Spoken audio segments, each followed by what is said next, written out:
So I'm here today with Chad Stouffer, who works at consciouscounsel.ca. They've been growing a lot over the past few years as a firm. Is it a law firm technically, or is it just a company? Yeah, It's a law firm, yeah. it's a okay. Just a different type of law firm. A different type of law firm. Okay, yeah. Yeah. Thanks for clarifying that. But basically, your specialization is working with the health and wellness industry, and especially people that are in the alternative health and wellness industry. Is that an accurate characterization? Yeah, it's all of health and wellness. We started out with yoga and Pilates, got more into dance studios as well and gyms, and then internal health professionals as well, life coaches, health coaches, people that are in nutrition. So pretty much whether it's internal or external health and wellness, everyone within that field. Yeah, beautiful. And I think that, if you're in the alternative health and wellness industry, or if you're a yoga practitioner, a Pilates practitioner, I think that some wellness people out there that are more like, all is the divine, love and light, everything is okay, right? People with that type of attitude, which is, I think, that is a very positive attitude to have towards life in some ways, but that might give you a blind spot in terms of what your risks might be, right? As an alternative wellness practitioner, especially when you're starting out. Yeah, that's very true. We find that with a lot of our clients. In fact, when Cory started, and he was telling me about it, how he realized that people in this industry are really underprotected. Mhm. I think a lot of that is due to really positive energy, which is a shame, right? Because people in this industry often trust people automatically, very positive, and they're really trying to help people. But unfortunately, 99% of your clients could be awesome. It only takes like one bad actor to cause like a lifetime's worth of problems in the future if you aren't prepared. And that's specifically regarding, liability waivers and people bringing lawsuits against you. But also in terms of people deciding they don't want to pay, we've dealt with that.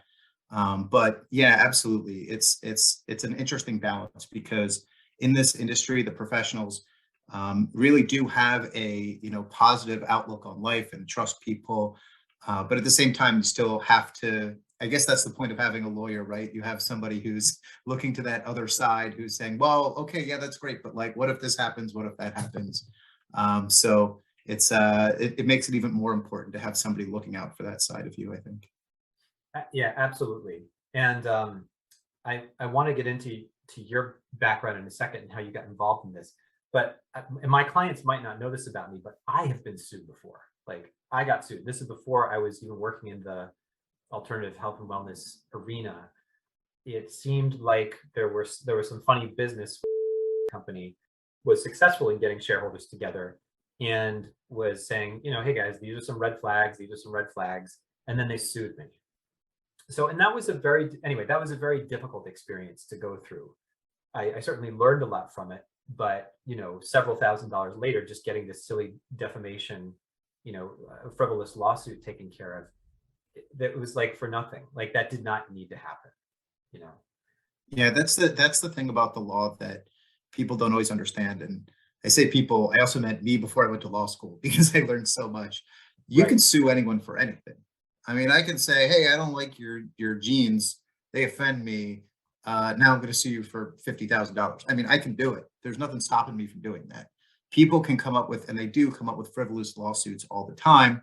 And then what's happens is the person who is honest and being sued, yeah, maybe they don't lose, but they pay the person to go away. There's a settlement just to not deal with the hassle anymore. So that unfortunately can happen. It sounds like in your instance, it was really nothing to be sued over. But you never know with other people what claims they'll come up with. Right. Well, they basically sued me for things that somebody else said. Yeah, okay, that's wild. Yeah. So karma coming full circle there was that I ended up getting sued for a lot more money because it alleged that stealing millions of dollars, and they had a lot of evidence to, back up that claim. Yeah, I guess Or it's not shocking if he was trying money that he was also doing it to other people and got caught. But yeah, that was not a fun experience. that was not a fun experience to be sued, and I would not want anybody else to go through that. I guess I'm curious as to how you got into, like, what made you want to work specifically with folks in the health and wellness industry, and how you got involved in Conscious Counsel. Sure. Yeah, it's my career is a bit of a winding experience. I actually started out as an engineer, systems engineer with computer systems and integration of software. And I really just did it so I could get a job out of college, because engineering is one of the few jobs you can get straight out of college and make decent money. But I didn't want to do that long term. I went to law school. The reason why that why that mattered is, turns out if you go to law school and you had engineering experience, they automatically make you a patent lawyer.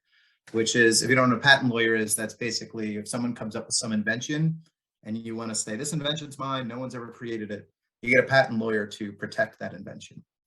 That also was not my cup of tea. It's very dense reading all the time.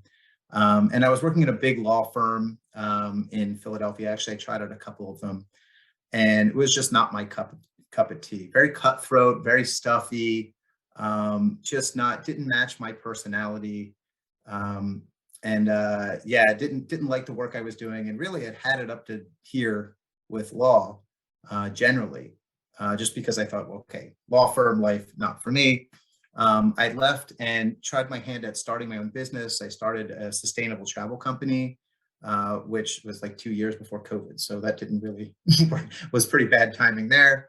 But at the same time, I was still doing law with, volunteer work with disadvantaged youth. And I was helping out kids who were in the dependency system. So like neglected and abused children, and basically representing them in court and looking out for their best interest. And what I realized through my company and through my volunteer work is that's what I love the most, is helping people. And if I'm not doing something that's helping people, it doesn't matter what I'm doing. The actual substantive work doesn't matter if I don't feel like it's actually going to help individuals. If I'm even, I'm making a bunch of money, helping like Apple sue Samsung, it's really just two big corporations fighting over a giant pile of money. So I started thinking, I started casting a wide net, and I realized, I'll go into business, I'll stay in law, I'll do something else, even engineering, as long as it's like focused on helping people.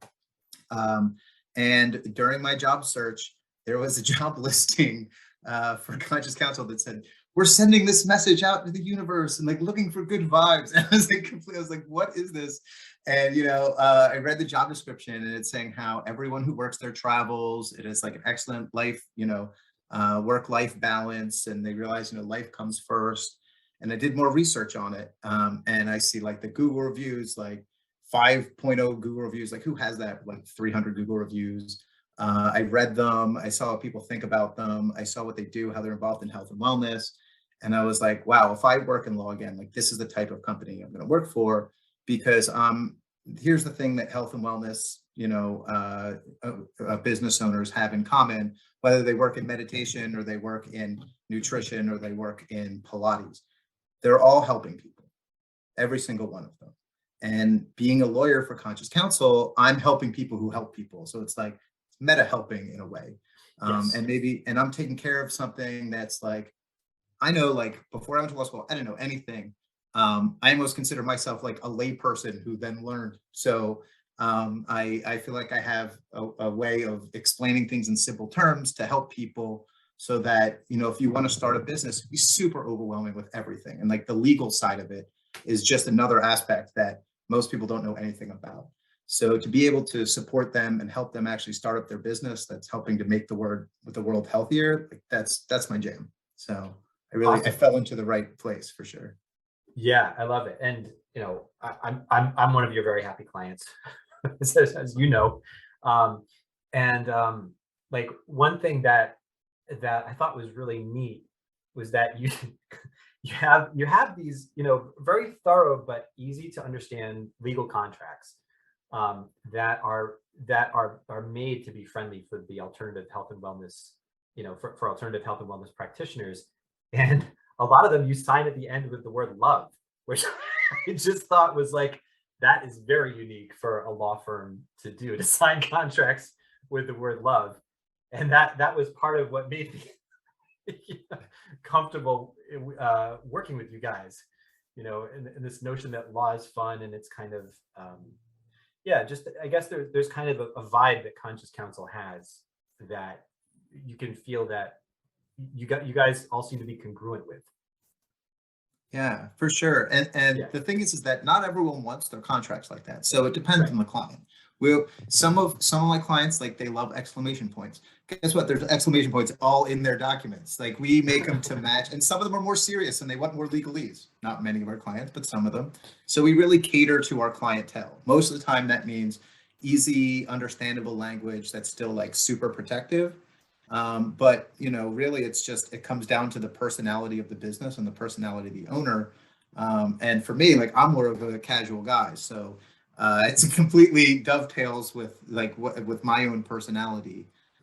So yeah, I love writing agreements like that. I love it when I write it and someone marks it up with a bunch of like verbiage that's my lawyer hat. I say verbiage, a bunch of Right, right, verbiage right.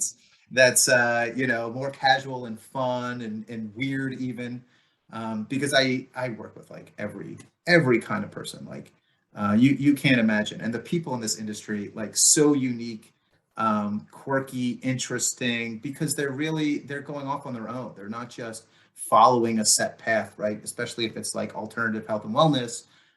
Everyone is an individual, so each one of these documents really winds up matching the person. It's cool. It's a cool aspect of it.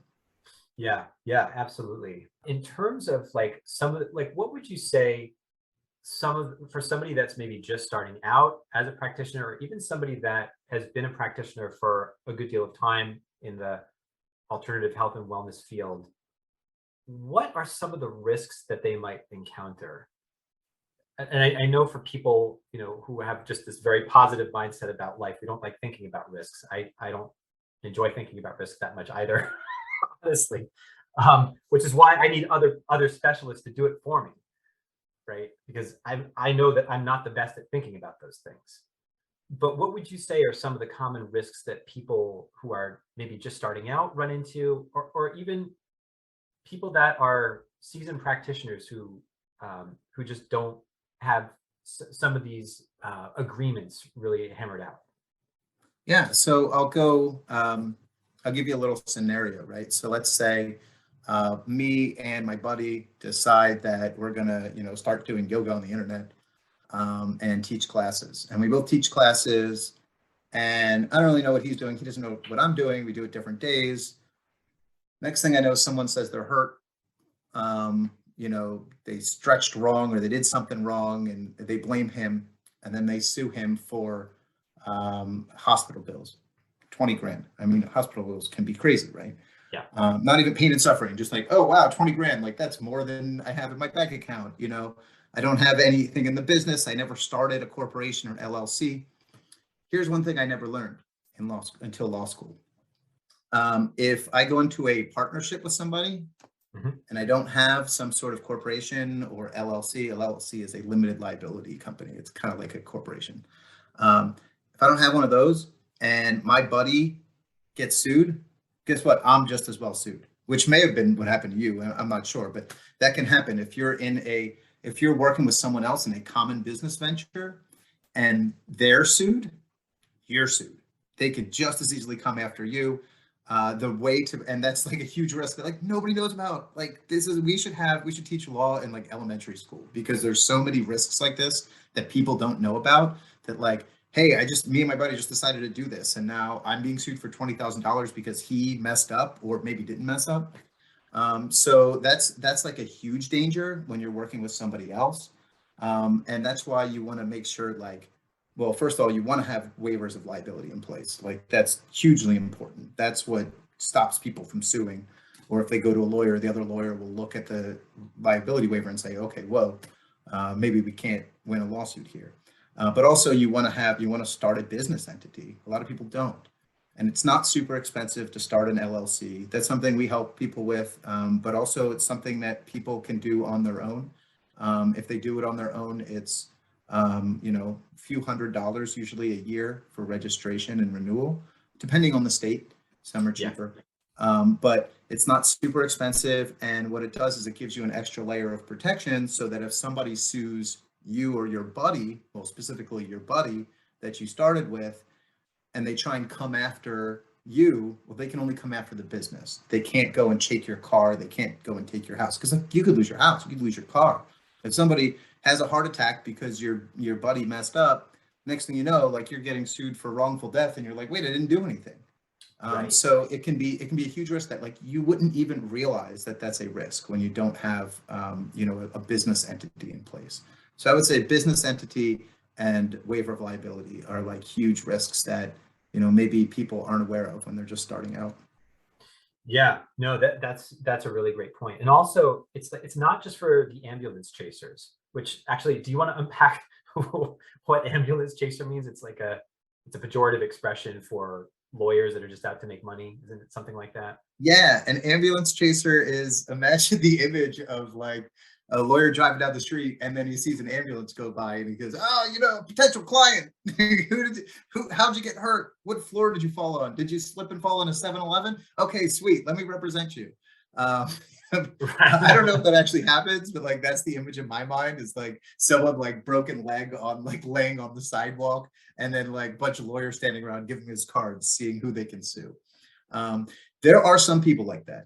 I mean, they call them slip and falls, where people it's a scam. They'll walk into your store, they'll claim some injury, a lot of times a back injury, because back injuries are like, it's impossible to verify unless you're spying the person, taking photos of them lifting up heavy boxes. It's hard to verify that they're not injured.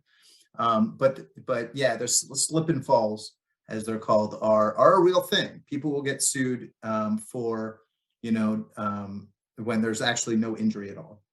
But also they can be injured, and it may not be your fault.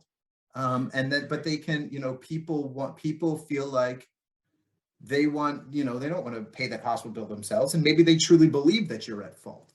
And maybe in some small way you are at fault, and because that's not a black and white area. That is a very big gray area. Could you have warned them in this? Could you have warned them in that?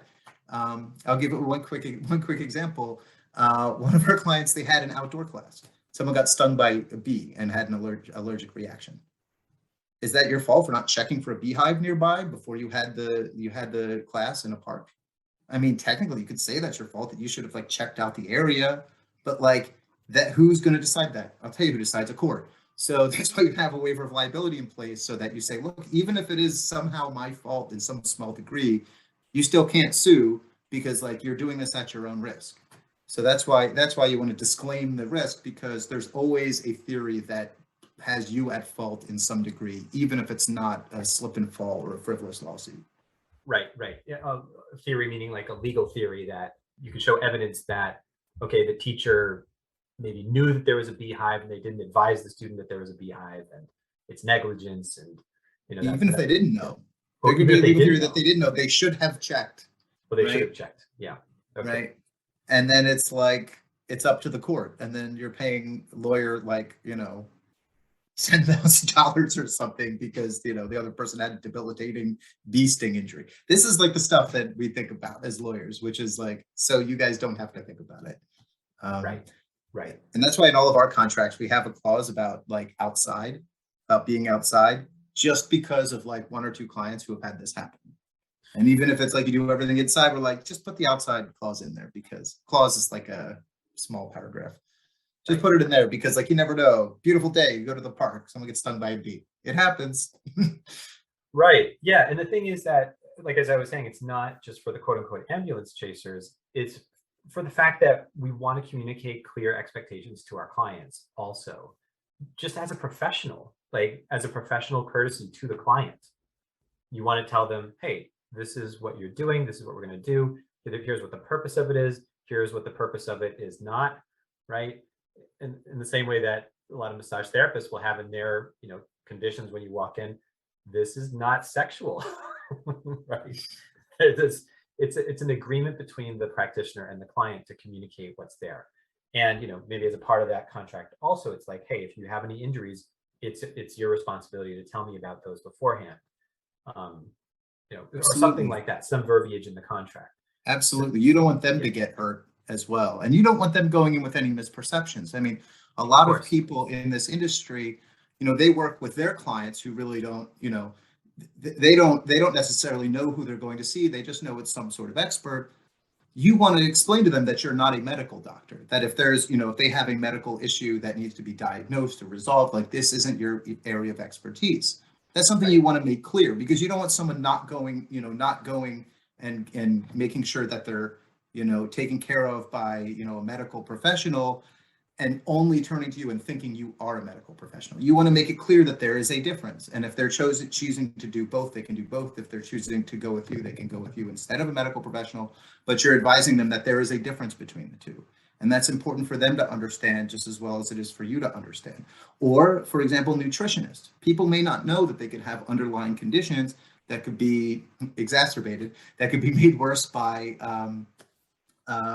whatever nutritional supplements that you may provide or nutritional advice you may provide. These things are super important for your clients to understand, so that there is open and honest communication about the risks to keep them healthy as well, and make sure that they're making the decision to, join in your services with their eyes wide open and fully informed. Right. Yeah. Yep. Absolutely. Absolutely. I'm curious if you have any like specific anecdotes as to how some of the documents that you help people with have specifically protected them. Like if there's concrete situations that you know of where you could say that this person was protected in this situation by such and such document. All I can say from my experience is our clients haven't gotten sued, Okay. not for liability. Our waivers are super strong. So like, we've had clients who come to us for things that have happened in the past, Yeah. because they were sued or they faced issues. But the ones that I've represented, we haven't been. Now that's why we keep our agreements so strong, because a lot of times they had pulled something off the internet or got something from a friend, and then it wasn't super protective. But Yeah. I can speak from experience that I don't get any emails saying like, oh no, I'm facing this lawsuit. The one instance where they do is in terms of membership agreements and service agreements. We've had clients who people have owed them, thousands and haven't paid, or have canceled their credit cards, or have disputed losses. And then that goes to the membership agreement or the service agreement, which is where you again communicate openly and honestly with your client about the services you're going to perform and what they're paying for that, Yes. and the rules associated, and your cancellation policies and refund policies. And in that instance, yes, absolutely. We've had to deal with clients of our clients who have, disputed payments. And then once we send in the information to the credit card companies, then the charge comes back, and our clients will get get their money back, from, I keep using clients. The business owners will get their money back from their clients, because, there's proof and a signed document that says, yeah, I'm paying X dollars for Y service. So Yeah. it's hugely important in terms of making sure that, you actually get the money for the services that you perform, because that happens quite a bit. That's even more common than, being sued for injuring somebody, is being sued for the money that they already paid you, or disputing with a credit card and trying to get that money back. Interesting. So it's like if somebody had a yoga retreat in Costa Rica, and it was, let's say, I don't know what those cost, but $3,000 or something like that. And then the client agrees, yes, I'll pay $3,000 for your yoga retreat. I'll do it in like 3 installments. They go to the yoga retreat. They've only paid 1 installment. And the yoga teacher's like, okay, well, I trust you. And then all of a sudden, the credit card's canceled. That contract the credit card company will then get that contract, and they'll say, okay, we need to pay the yoga people. Is that kind of how it works? Yeah, Okay. absolutely. That's exactly how it happens. Is usually it depends on the credit card and the bank, but usually with credit card disputes, you say, hey, they didn't perform this service. Then you get the money back on your credit card. They take the money back from the business, and then the business has to say, whoa, here's a document. If you don't have that document, you're not getting the money back. It doesn't Right. matter how much they verbally agreed. Even having emails and confirmation isn't enough. But if you have a signed document, the credit card won't take that money from the business owner. Yes. Yep. Got it. Yeah, that makes sense. And so there's protection in terms of not getting sued, not getting yourself sued, and protection in terms of making sure that if a client agrees to pay for services rendered and you rendered those services, then you end up getting paid. Yeah, Yeah. exactly. Mhm. Got it. Yeah. In terms of like how much, well, let me back up a step here. Why why might somebody want to go to a specialist in this versus just, let's say, taking a contract from somebody else's website? Okay, there's a few reasons. One, you definitely want to go to a lawyer, even if it's not with Conscious Counsel. You want to get something from a lawyer, Yeah. because what it can give you if you just grab something online or get something from a friend is a false sense of security. Yeah, you have a document in place, but if they go to any lawyer worth their salt, your document's not going to mean anything. So it's imperative that you talk to a lawyer about it to make sure that you're protected. With Conscious Counsel, we can boast that we've had thousands of clients in the health and wellness industry. We've been in existence for 5 years. We're almost exclusively, I won't say exclusive, we had a couple clients that were in cybersecurity, which I guess is not the same thing, but not technically health and wellness in a way. But Do they sign their contracts with love in yeah, cybersecurity? that's how they start. Not they don't always go there, but that's how we started. But I would say like 99.5% of our clients are in the health and wellness industry. So if something has happened in that industry, we've dealt with it. Also, another thing that we do is we don't charge by the hour. So Yeah. it's not like you're counting your minutes, looking at your watch saying, oh no, it's another $50 going by. No, we work with the clients. Our goal is to make sure that they're protected. Doesn't matter how long it takes. I've had, multiple calls with the same client going over the same document. It doesn't matter. It's about getting it right, making sure that it matches their business and fully protecting them. Because look, people in this industry and small business owners generally, there's 1,000 questions, and a lot of people really want to understand what contracts that their clients are signing. Well, if your client, if your participant or your client is coming in and they're saying, yeah, here's a waiver, what does this mean? And you just pull it off the internet, you're not going to be able to explain that. And then, and if you're trying to point out, well, yeah, this is where it says you owe this much money, and you can't, you may lose that argument. So it's a matter, again, of being able to communicate with your clients, but also of being actually protected instead of just the air of protection of grabbing something online. That's right. Yeah, absolutely. Absolutely. Yeah. I mean, and that's one thing I really liked about you guys is that, so, and I've worked with, I, I've worked with several lawyers in terms of helping with information gathering for things that they were doing. And, this other life related to the, and, working closely with them. And yeah, I mean, a good lawyer costs between 350 and 450 an hour. At least in New York, they do. And and you guys have very generous rates, I think, for the quality that you deliver, because you get basically, what I remember from my package is I got 3 documents, and then it's a 6-month period to just make sure that everything is the way that you want it. Is that more or less what it is? So once we finalize the documents with you and you're 100% happy with them, you have 6 months from that point, or the point where your business starts. Because sometimes we do people in advance, and it's well, you have the 6 months after your business starts because it's wasting it now. You're not doing anything with the documents. To make unlimited edits, answer all your questions, deal with problems, deal with clients if you have to deal with their clients who won't pay. The only exception being litigation. We won't go to court because we're not litigators. I've done that before. Also not my cup of tea. Yeah, so we do provide that service, which is basically like having a free lawyer on retainer.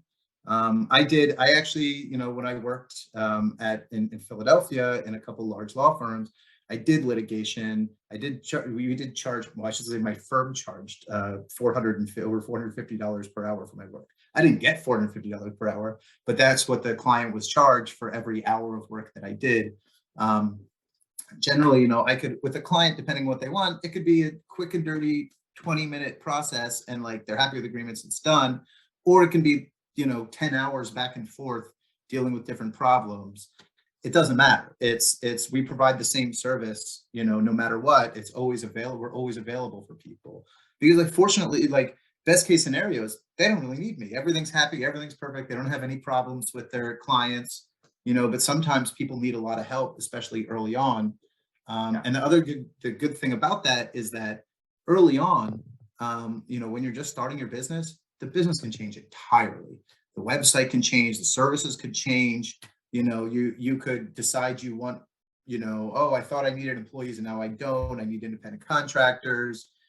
You may change what you're doing completely. So being able to have a lawyer to help you navigate the changes that happen early in your business is like essential, because if you just grab something off the internet that you think may apply now, you change your business, it may apply even less than before. So it's good to be able to, that's one thing that I think differentiates us at Conscious Counsel, is that, we're there to support you no matter what, even if things go awry in the early going.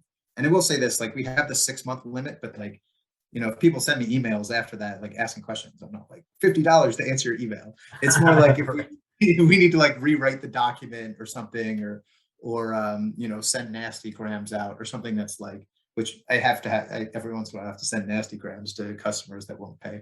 But if it's something that's like substantive work a year later, like, yeah, we'll quote you an additional discounted price for it. But really, I'm there to support, and the whole team we're there to support the business owners, because in the end, that's what it's about, is again, helping people help people.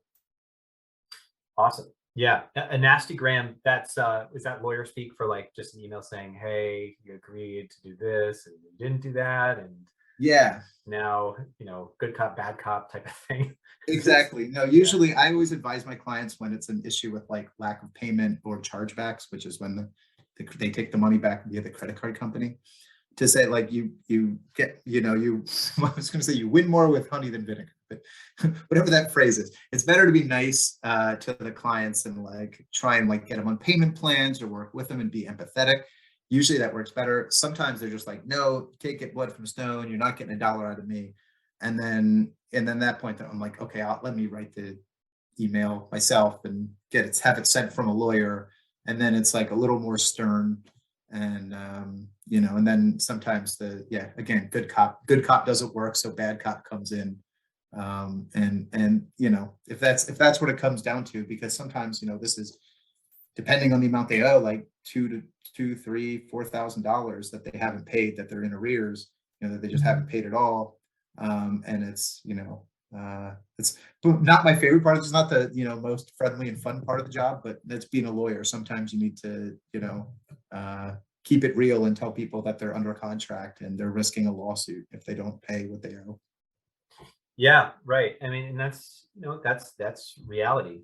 If, for instance, on the client side, if they make an agreement and the practitioner has, done their part, rendered the services and whatnot, and it's everything as was expected, and the person doesn't pay, then yeah, I mean, they're certainly still accountable to that. So that's one of the things, right? With our clients, people in the health and wellness industry, they're awesome people. So like a lot of times they're flexible, like, oh, you can't pay this month, that's okay, pay next month. Like, oh, that's all right, I understand, like when you get a chance. And then it's like a year later and they keep getting the same runaround. And then unfortunately, people can take advantage of that niceness, Right. So that can happen to a lot of people in this industry because they're so flexible. Unfortunately, like that's, some people use that to their advantage. Right. Yeah. And that's a great point. That's a great point that some people will use that to their advantage. I've certainly been in situations where things like that have happened. And that at the same time, right? Like if somebody were in a class where I remember seeing a YouTube video about this, I guess like some guy was trying to have his students like repel him with their chi, with their subtle energy. And he just like ran into this female student and probably like injured her pretty badly. Like it would not make sense for that student to like pay anything for that class, because Yeah. that guy was, just not, well, whatever. That's a lot of things we can say about that guy. But yeah, but I mean, if there's a good faith agreement and there's services rendered and they're as expected and everything's on the level, then yeah, it makes sense to, you know, to just for everybody to be able to make good on that agreement. Absolutely. So could you describe briefly, I know we're almost at time here, but would you be able to describe briefly the difference between law is fun versus conscious counsel? I think those are two services that are run by the same folks, right? Both by your firm. Is that correct? Yeah. So Laws Fund is like a cheaper option, where you get the documents, but they're not as tailored to your business specifically. You don't get like the 6 months of legal representation. And a lot of times, that's for people who it's better than just getting like a general form off the internet, because it's drafted by health and wellness professional legal experts. And it's somewhat more tailored to that field. With Conscious Counsel, it's a little, I don't know actually the price difference off the top of my head. I'm the law guy, not the business guy. But it's a little bit more money, but like you get the lawyer on retainer, you have all your questions answered, you have someone to support you and help deal with any issues you may have, to help you make edits. So that's what comes with the additional price of Conscious Counsel. So yeah, it's just it, and if people do go with Law is Fun, they can always upgrade to Conscious Counsel later. That's something available if they decide, okay, I do actually want help with these documents. I don't understand this, or I want to make these edits and I don't want to do it on my own, for example. Then they can always pay like the incremental price difference and then like upgrade from one to the other. But we've felt, we're already like super cheap in the industry when it comes to having, a lawyer actually be consulting with you, talking to you, working through edits with you, spending time. But for some people, they want to, they have an even smaller price point. What we realize is it's better to have something for them instead of nothing. Maybe they can't afford a lawyer at this time, but at least they'll have, some document in place, some service agreement in place, to be able to help them out initially. Right. Yeah. And I asked one of my my colleagues in New York, who's a very a very successful lawyer, very smart, and runs her own practice. She was saying that it's going to cost you at least 1,800, 2,000 or more to have a good solid set of documents plus a few hours of time from a lawyer. So, and you guys are that or under, from what I can remember, for those the package of like 3 documents. I think it was under 2,000. Yeah. Plus all the support that you get. So that's very reasonable. Mm-hmm. Yeah. Oh, I agree completely. And then what happens is if we, sometimes we work with like the, first set of documents, and then later on, oh, okay, actually now I'm going to start an LLC and I need an organizational agreement for my LLC, or I want to trademark something, or I'm going to actually have an independent contractor work with me as well. Well, then we can work on those legal agreements for like super discounted prices. So it's like, then at that point, if it's like you already have 3 documents with us and you're getting a 4th, it's like $200 or $300 to add like a document, and then 6 months of support after that document for any, and honestly probably resets the original 6 months. So I haven't really thought about it, but I think it will like extend your time for all the documents 6 months. So yeah, it's super helpful for people that with like the growing business, so that like they can expand, and then it's like incrementally a lot cheaper to like retain a lawyer for longer or help with more aspects of the business as it grows. Yeah. Yep.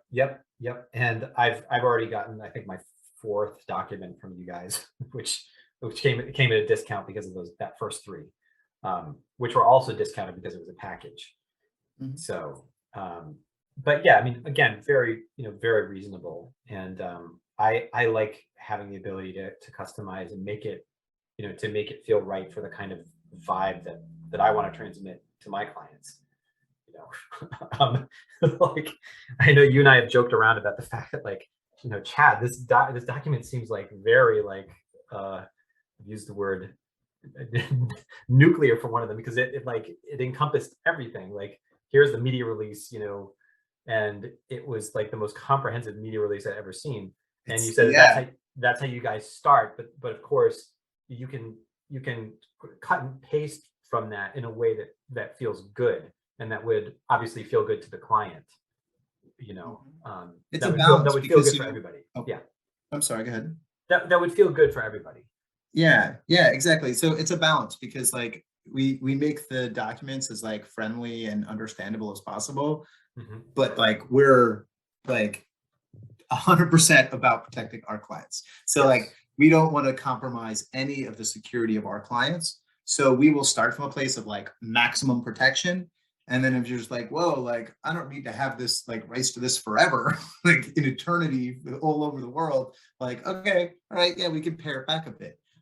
But like just because you're having something that's like friendly and understandable and relatable doesn't mean you need to compromise on protection. And then my job is, if we start with like the strongest document possible, and then you do want to pare it back, I can say, okay, yeah, we can remove this sentence. Here's the risk of that. We can remove this provision. Here's a small risk associated with that. So this way, like you're not if it's something you grab offline, you're just taking out provisions. Oh, I don't want this. I don't want that. You don't know what you don't know what you're pulling out of there could be like the most important thing. So that's like a big part of my job, is tailoring these agreements, but also making sure you're aware of every risk associated with every change in the document. Right. And, a lot of times people will ask when you look at a legal document, I mean, I've again, being involved in all that stuff that I mentioned with the I've looked at several, and actually when I got sued, and then when we were able to get rid of that lawsuit, the document started something like, from now and the beginning of the world, or something like that. Yeah. And it's like, why would a legal document have to say between now and the beginning of the world and start a sentence that way? And there's a story behind everything. So when you see a clause here or there in in a contract that says, and if a beehive happens to be or whatever, there's a story behind it. There's always a story behind it. Yeah, absolutely. And there's a little funny story behind something. Have you ever seen in a legal document, you'll see like the number 2 and then like the word 2 written out in parentheses, or vice versa? Like they'll say the number twice. I learned this recently from a partner at my old law firm. Apparently that's from like the olden days where everything was written in hand, because people would like say 2 and then they'd write like 2000. So like they put 2 in words in parentheses, and so it's completely outdated. And this is the one thing you'll see with the legalese. A lot of it is outdated, not applicable today. Like beginnings, wherefore, like, it says wherefore, like, are we all wearing those like curly white wigs too? So like a lot of the stuff in these documents are like, just like, 1, out of date, and 2, like legal, you don't need legal language to be complicated. This is the theory they have in law school, is that like lawyers do this so that they can justify, that, oh, this is why you need me to write the document, because it's not about the word. It's usually not about the specific words used. Sometimes it is. But usually it's about the ideas getting across clearly, concisely, and understandable by both people that are signing it, so that it can be completely honest communication. That's the most important thing. You don't need the legalese. Legalese, is more of a detriment, because then how do people know what they're signing if nobody understands it but lawyers? Right. Like I noticed that in the contract, like when I was purchasing services from your site, it says one of the bullet points is, you can fire us. And then it explains what that means. We can fire you. And then it explains what that means. And it's like, it's a little playful, but it lays it right out. So there's no ambiguity. And that is really, I think that's the most important thing in a client, a client practitioner relationship, is that the transparency that's there, right? The clarity of expectations, transparency. That's why I like what you guys do. Yeah, me too. Why I resonate with your approach. Yeah. Yeah, that's why I started working there, for sure. Yeah. Awesome. So in terms of contracts, do you guys I know you'd mentioned before about like, you mentioned LLCs and partnerships and different ways of structuring companies. Do you do the contracts for those too? And also in terms of like, whether there's an employee agreement or an independent contractor agreement? And I guess you could say the more internal documents for the company.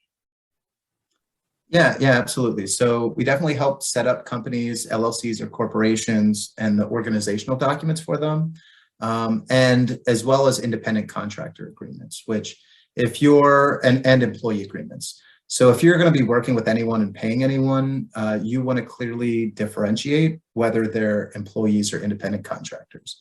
It's super important. Like, let's say you're running some studio or some health service and you have someone who comes in on weekends, or like a front desk person or a guest teacher or whatever that you're going to be paying. You really, really need an independent contractor agreement to specify that they're independent contractors and not employees. The reason for this is if someone is deemed an employee, then there's all these legal regulations that kick in, from obviously, like most people are aware of, like the minimum wage laws and the overtime laws, but also workers' compensation, also workplace health safety, also Family Medical Leave Act, also which one am I forgetting? Oh, healthcare. You need to be able to provide healthcare or pay a fine, depending on the amount of employees. So all these, not just federal, but also state regulations kick in. And then, this can cost a lot more money. Well, the other thing with employment law is that it's very fuzzy and state law specific whether or not someone's going to be an employee or an independent contractor. So the nightmare scenario is that you have an independent contractor, they don't work out, you get rid of them, they, become disgruntled. And then they go to the state and say, hey, I'm working for this business. They had me as an independent contractor, but they never gave me benefits. They never followed these employment law rules. And then you're getting fined by the state. So that's something you definitely want to avoid. Easy way to do that is to have an independent contractor agreement in place. And then the other reason why you want one in place is, again, to make it clear whether it's independent contractor or employee, to make it clear that what the expectations are for them working there, what you can fire them for. Are they at will, or do you need a reason to fire them? Can you just let them go whenever? What rules do they need to follow? The procedures for how it works, what are their duties of their job? So all this stuff needs to be spelled out to, again, and once again, this is the point of any contract, communicate openly and honestly with the other person involved, so that there's no mistakes. They know what they're getting into, and you can point to something in the contract if there's any disagreements. Got it. And does that apply, like, let's say that you pay a bookkeeper or somebody like that. Does that apply in relationships like that where you're paying somebody fee for service, basically? Yeah, you can have independent contractor agreements for that too. There's two ways to do it. You can have an independent contractor agreement that they sign. Sometimes if they're professionals, they'll have a service agreement, which will specify the same thing. Then you have to be careful if they're supplying the agreement that you're not signing up for anything that you don't want to sign up for. But if it comes from your end, you can make them an independent contractor of you and have them sign your agreement, which is usually better because then you're in control of the situation and can design the form like you want it and the relationship like you want it. Understood. So just for clarity there, Chad, and this is, a lot of this stuff is still honestly news for me.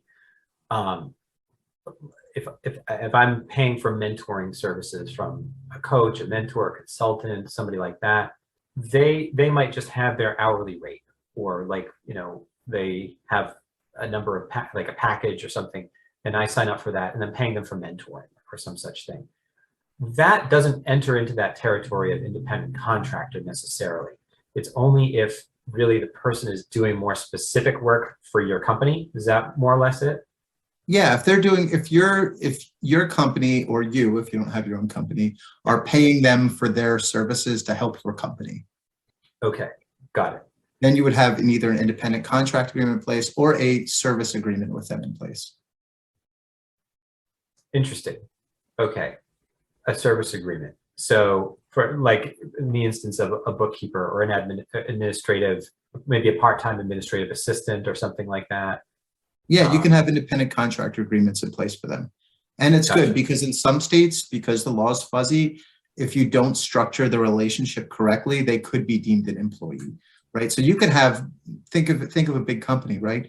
They could have bookkeepers on staff that are employees, right? You could have, you're an engineering company, you don't just have all engineers, right? You have, you may have lawyers on staff who are employees. You may have, accountants, bookkeepers on staff. You could even have, cleaning service people on staff that are employees of your company, or you can contract them out and have them not be employees. So that's why it's important to have this relationship be very clear, because again, when they're employees, there's a lot of rules and regulations that go along with having employees. That again, that's just more expense. Oh, also you're paying their taxes, you're taking care of their tax information for them when you're the employer. So and making sure to deduct their taxes out.